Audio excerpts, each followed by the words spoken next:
Why funding mechanisms fall short. Welcome to Financing Our Planet, a short video series on financing environmental agreements. Across environmental agreements, funding mechanisms are often presented as solutions. New funds are announced, pledges are made, and institutions are created. Yet, on the ground, many countries and communities still struggle to access resources or translate funding into meaningful change. First, we need to distinguish between the money needed, pledges by countries, and available finance. When we see finance gap in reports and articles, they are referring to the shortfall between the total amount needed and the funds actually mobilized from both public and private sources.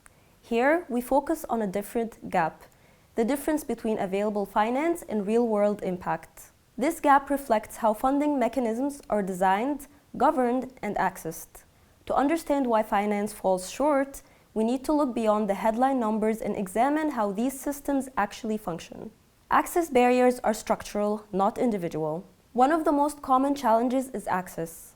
Many environmental funds require complex applications, extensive documentation, and compliance with fiduciary, environmental, and social safeguards. These requirements are intended to ensure accountability, but they also privilege large institutions with legal teams, technical consultants, and long experience navigating multilateral systems like international banks. Countries and institutions facing the highest levels of exposure often have the least capacity to meet these demands.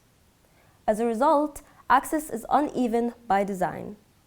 Funding does not automatically flow to where needs are greatest, but to where systems can most easily absorb it. Bureaucracy slows urgent action. Environmental crises do not wait for approval cycles. Floods, droughts, pollution, and waste often require rapid responses. Yet funding mechanisms typically operate on multi-year timelines with burdensome requirements. Project preparation, review, board approval, and disbursement can take years.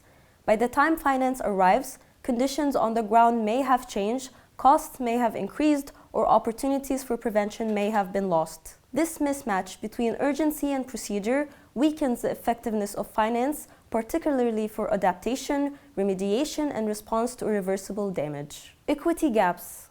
Even when funding is approved, equity questions remain. Large-scale projects often absorb the majority of available finance because they are easier to manage, monitor, and report.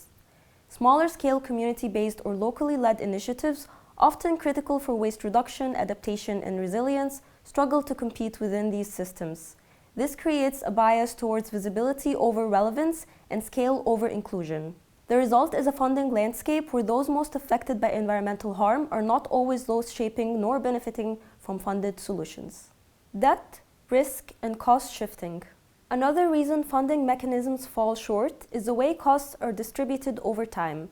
A significant share of environmental finance is delivered as loans or other repayable instruments. While these may mobilize capital, they shift financial risk onto countries and communities already facing economic and climate stress. Over time, repayment obligations can limit fiscal space for social services, adaptation, or future environmental action. When finance attempts to address global environmental problems which increase debt burdens of communities that did not contribute to the problem, it raises questions about fairness and responsibility. Political constraints and compromise. Funding mechanisms fall short not because finance is irrelevant, but because design, access, and governance shape outcomes as much as money itself. In the next video, we will examine how global trade systems interact with environmental goals like reducing plastic pollution, and how trade rules and incentives influence plastic production, movement, and pollution worldwide.